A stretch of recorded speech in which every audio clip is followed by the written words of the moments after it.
Hello everyone, मैं स्मृति पांडे आप सबका स्वागत करती हूँ आपके अपने साइंस के बायोलॉजी क्लासेस में और अपने चैनल बेयर एंड बेरी पे। तो कैसे हैं आप सब? बढ़िया हैं? चलिए, तो आज हम लोग पढ़ेंगे टिश्यू के बारे में। टिश्यू का एक ब्रीफ इंट्रोडक्शन हम लोगों ने देख लिया था। अब नेक्स्ट हम लोग पढ़ेंगे कि टिश्यू कितने टाइप के होते हैं और इनकी क्या क्या कैरेक्टरिस्टिक्स होते हैं, ये कहाँ ग्रो अप करते हैं। तो सबसे पहले हम लोग प्लांट टिश्यू से स्टार्ट करेंगे। लास्ट क्लास में हम लोगों ने मेरिस्टेमेटिक टिश्यू और परमानेंट टिश्यू के बीच में कुछ डिफरेंसेस देखे थे, है ना। तो अब बात करते हैं हम लोग कि मेरिस्टेमेटिक टिश्यू के बारे में कि क्या होते हैं, इनके कैरेक्टरिस्टिक्स क्या होते हैं और ये कहाँ पाए जाते हैं। तो बेसिकली अगर हम लोग मेरिस्टेमेटिक टिश्यू की बात करें तो सबसे पहले इनकी अगर एक स्पेशल कैरेक्टरिस्टिक्स बताएं तो ये हम लोग को प्लांट्स में देखने को मिल सकते हैं। ओके, मेरिस्टेमेटिक टिश्यू में कहाँ देखने को मिल सकते हैं? प्लांट में। यहाँ आप हेडिंग देखिए, प्लांट टिश्यू नाम भी है टॉपिक का। फाइन। तो ये टिश्यू जो होते हैं ये थिन होते हैं, लिविंग होते हैं, आइसोडायमेट्रिक होते हैं। सबसे पहली बात कि इन टिश्यू की एक स्पेशल कैरेक्टरिस्टिक होती है कि इनमें डिवीज़न होता रहता है। ये जैसे परमानेंट टिश्यू होते हैं तो एक टाइम के बाद उनमें डिवीज़न होना बंद हो जाता है, पर मेरिस्टेमेटिक टिश्यू में लाइफ टाइम डिवीज़न होता रहता है। मतलब ये एक सेल से दो सेल, दो से चार सेल, ये हमेशा बढ़ते रहते हैं, अपने आप को डिवाइड करते रहते हैं, अपनी नंबर ऑफ कॉपीज़ को बनाते रहते हैं। दूसरी एक और ख़ास बात ये है कि जैसे यहाँ पे अब मान लीजिए कि एक सेल है, ठीक है। तो सेल क्या हुआ, यहाँ से दो पार्ट में डिवाइड हो गया। ओके, तो ये जो यहाँ हम लोग टिश्यू की बात कर रहे हैं, सेल का आपको एग्जांपल दे रहे हैं।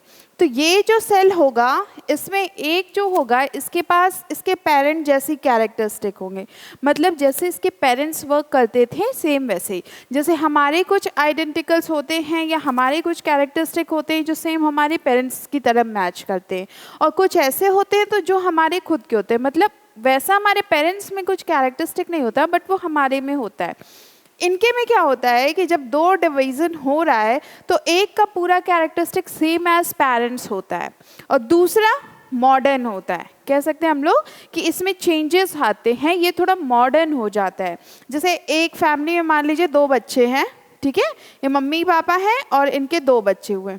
एक क्या हुआ, पूरा क्लोन हो गया अपने मम्मी पापा की तरह। मान लीजिए उसके पेरेंट्स जो थे बहुत पूजा पाठ करने वाले थे, बहुत अच्छे नेचर के स्वभाव, बहुत दयालु स्वभाव के। दूसरा क्या होता है, ये थोड़ा मॉडर्न, ये मतलब एकदम वैसे होते हैं कि एकदम नॉर्मल लाइफ रहने वाले, बहुत शो ऑफ नहीं। दूसरा बच्चा क्या होता है, बहुत शो ऑफ करने वाला, बहुत मॉडर्न रॉक म्यूज़िक सुनने वाला। इनको शास्त्रीय संगीत पसंद है तो इनको एकदम बॉलीवुड के रिसेंट म्यूज़िक्स जो एकदम ट्रैक, खूब म्यूज़िकल सॉन्ग्स पसंद हैं, खूब रैप पसंद है, तो ऐसे टाइप के। तो यहाँ हम लोग क्या देख रहे हैं, इसके कैरेक्टरिस्टिक एकदम इसके पेरेंट्स की तरह है, और दूसरा जो है इसके अंदर कुछ मॉडर्न चीज़ें हैं, कुछ अपनी चीज़ें। ठीक है, यही कहने का मतलब है कि ये जो टिश्यूज़ यहाँ पे बनते हैं तो एक से जब दो बनता है तो एक का कैरेक्टरिस्टिक सेम एज पेरेंट्स रहता है और दूसरा कुछ अडॉप्ट कर लेता है। फाइन, तो इनमें ये होता है।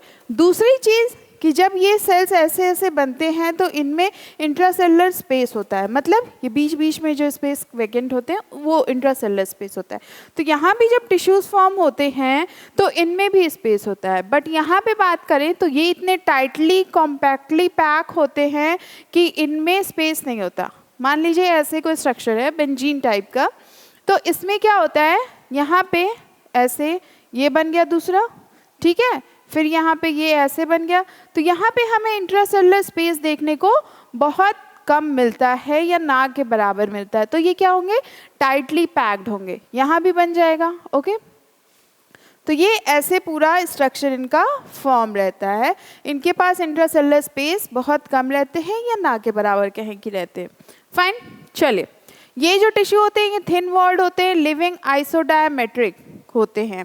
अब आइसोडायमेट्रिक का मतलब क्या होता है, सेम होते हैं।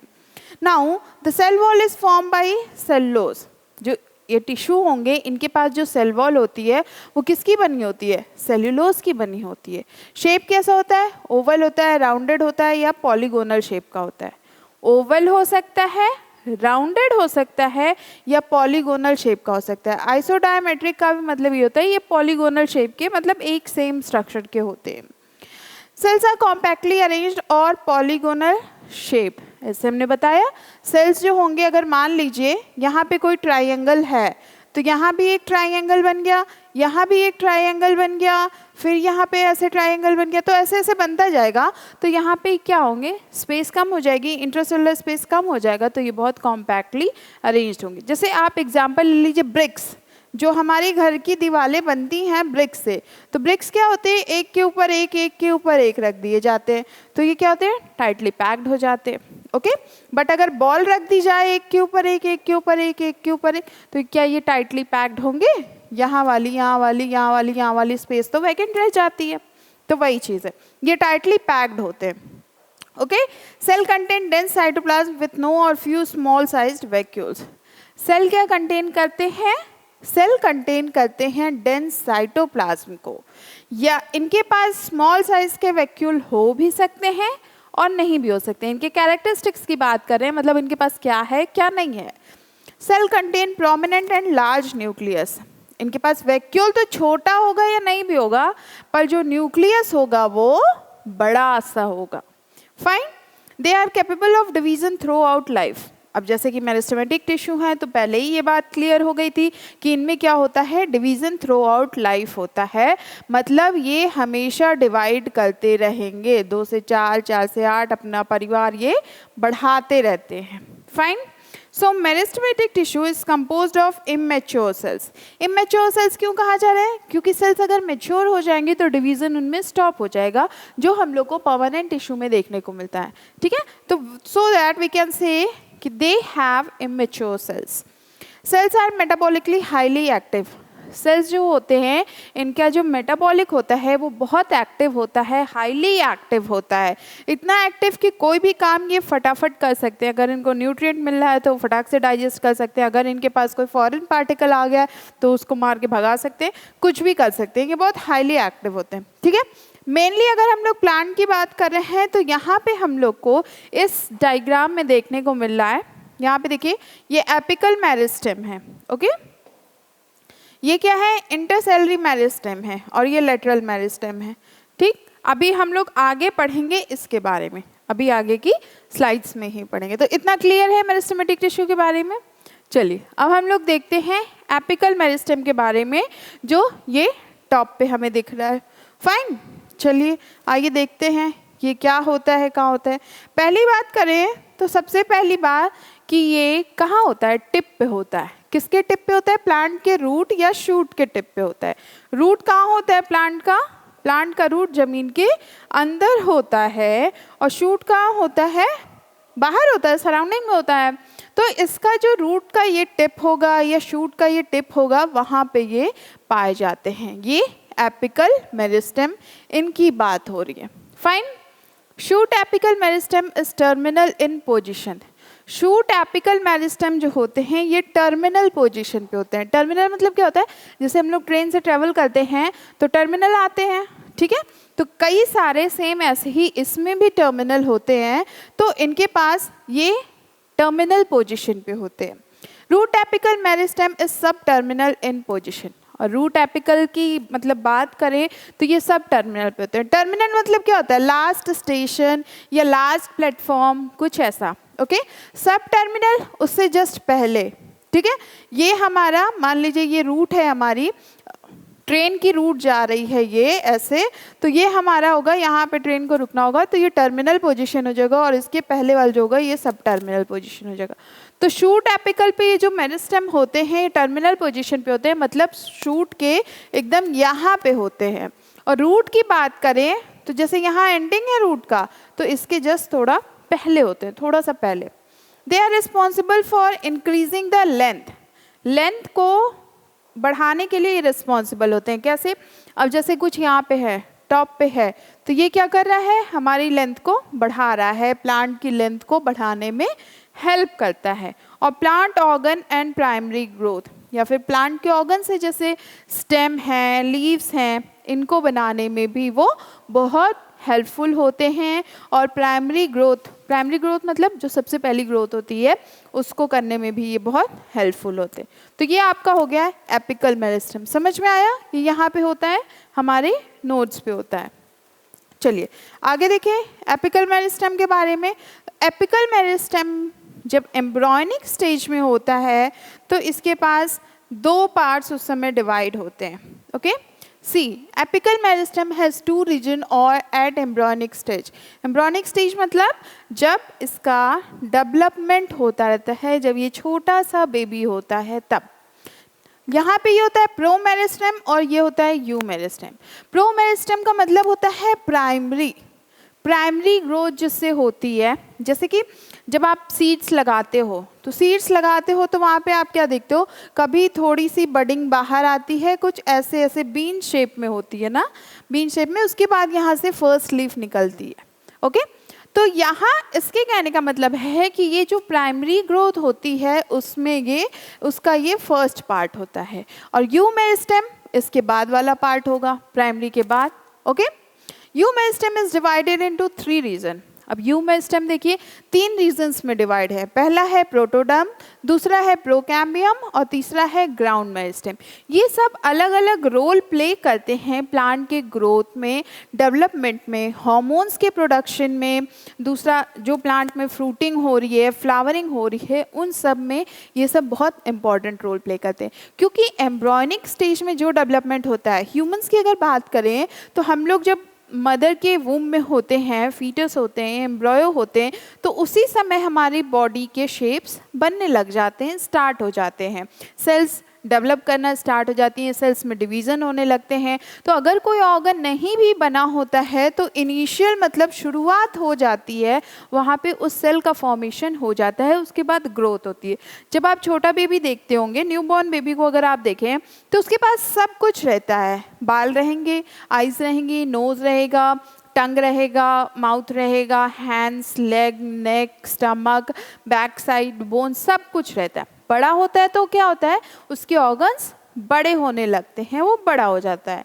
ठीक है, अब आप कहोगे टिथ तो होते नहीं है, तो टिथ की भाई बात अलग है। टिथ ग्रो अप हो सकते हैं हमारे बर्थ के बाद, मतलब वो बर्थ के बाद ही ग्रो अप होते हैं।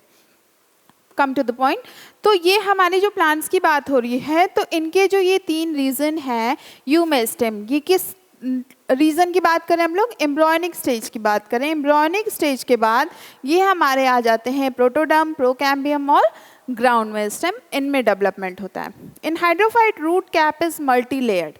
हाइड्रोफाइट की बात करें तो इनके पास जो रूट कैप होता है, शूट कैप होता है, जिससे इनकी कैपिंग होती है। हम लोग कैप लगाते हैं तो सेम ऐसे ही प्लांट्स के पास भी कैप होते हैं। सोचिए प्लांट्स भी कितने मॉडर्न हैं। तो इनके जो हाइड्रोफाइट रूट कैप होते हैं ये मल्टी लेयर्ड होते हैं, मतलब कई लेयर के होते हैं। जिससे अब हम लोग कैप क्यों लगाते हैं, कुछ लोग कूल डूड बनने के लिए लगाते हैं, कुछ लोग धूप से बचने के लिए लगाते हैं, कुछ लोग के सर पे बाल नहीं होते तो वो थोड़ा प्रोटेक्शन के लिए लगाते हैं। बाल नहीं होते तो क्यों लगाते हैं भाई कैप, क्योंकि जो सनरे सर पे पड़ती है उससे ज़्यादा गर्मी ना हो, तो प्रोटेक्शन के लिए लगाते हैं। तो इनके पास भी मल्टी लेयर्ड कैप होती है, मतलब वो कई लेयर्स में होती है, 1 लेयर, 2 लेयर, 3 लेयर, 4 लेयर, कई लेयर में होती है। इन पेंडस रूट कैप इज एब्सेंट। अब पैंडेनस की बात करें तो उनमें रूट कैप एब्सेंट होता है, वो रूट कैप नहीं लगाता, उसको कूल डूड या प्रोटेक्शन की ज़रूरत नहीं होती है। Got it?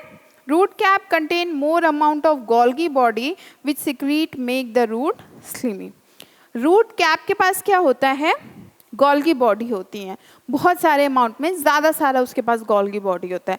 तो इसकी वजह से क्या होता है, रूट जो होते हैं वो स्लिमी हो जाते हैं। Got it? Now apical meristem absent in algae and fungi. Apical meristem की हम लोग यहाँ बात कर रहे हैं, तो एपिकल मेरिस्टेम जो होते हैं ये एल्गी और फंगस में एब्सेंट होते हैं, उनमें नहीं होते। ठीक है, इतनी चीज़ें क्लियर है? चलिए आगे बढ़े हम लोग। नाउ अब हम लोग आते हैं नेक्स्ट पॉइंट पे, ये है इंटरसेलरी मेरिस्टेम। ठीक है, यहाँ हमारा ये एपिकल मेरिस्टेम क्लियर हो गया। इंटरसेलरी मेरिस्टेम पे आते हैं, वहाँ जो रूट कैप शूट कैप की बात हो रही थी, तो जो एपिकल मेरिस्टेम होते हैं, जैसे कि ये कहाँ होंगे, शूट के टॉप पे होंगे या रूट के सब टर्मिनल पे होंगे, तो वहाँ पे इनके पास रूट कैप होता है और कुछ में नहीं होता है। Now see, it is a separated region of apical meristem and found between plant organ. ये सेपरेटेड रीजन है, अब ये वाला पार्ट अलग हो चुका है तो ये पार्ट तो अलग होगा ही, ठीक। तो ये सेपरेटेड रीजन होता है और प्लांट ऑर्गन्स के बीच में ये पाया जाता है। They are short lived and converted into permanent tissue. ये क्या होते हैं, पहले ये मेरिस्टेमेटिक होते हैं।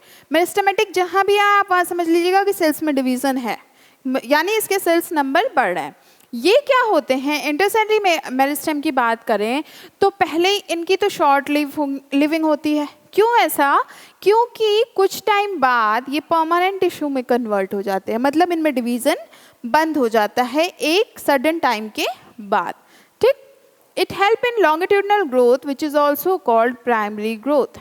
ये प्राइमरी ग्रोथ में हेल्प करते हैं, ये लॉन्गिट्यूडनल ग्रोथ जो होती है प्राइमरी ग्रोथ में हेल्प करते हैं। एग्जाम्पल की अगर बात करें sorry, at the base of internode of grasses, bamboo and equisetum. ये ग्रासेस के नोड पे बम्बू प्लांट्स में ये पाए जाते हैं और ये उनमें होते हैं। Eight the base of Pinus leaf, Pinus plants के लीफ में भी ये पाए जाते हैं, ओके। तो ये आपका है इंटरसेलुलर मेरिस्टेम। इंटरसेलुलर मेरिस्टेम में आप याद रखिएगा कि यहाँ पे जो शूट होते हैं, यहाँ के जो टिश्यू होते हैं वो कुछ टाइम बाद परमानेंट हो जाते हैं, इनकी शॉर्ट लिविंग होती है। चलिए अब हम लोग लास्ट पार्ट की बात करें, लेटरल मेरिस्टेम की। लेटरल मेरिस्टेम ये है यहाँ पे लास्ट, ठीक। It lies on the lateral side of the stem and root. ये रूट और स्टेम के लेटरल साइड में पाया जाता है, ठीक। इतना तो क्लियर हो गया। It help in increasing the diameter of plant, so help to secondary growth. अच्छा, ये प्लांट में क्या करता है, प्लांट के डायमीटर को बढ़ाता है, विड्थ को बढ़ाता है, मतलब प्लांट को हट्टा कट्टा बनाता है, चौड़ा बनाता है, गॉट इट। तो ये उनके सेकेंडरी ग्रोथ में हेल्पफुल होता है। Lateral meristem are both primary and secondary in origin.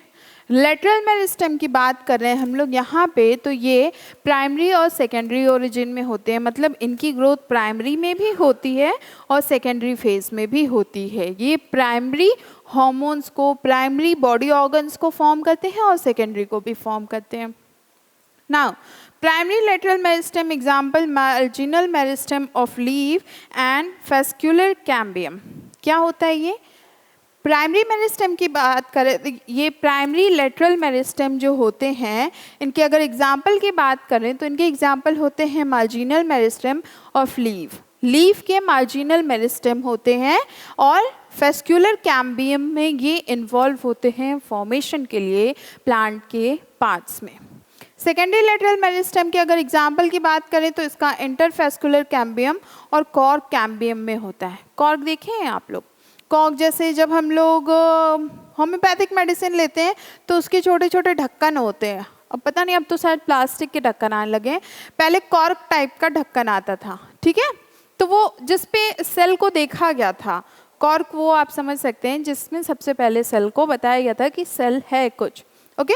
Robert Hooke ने देखा था, तो कॉर्क कैम्बियम में ये पाया जाता है, गॉट इट।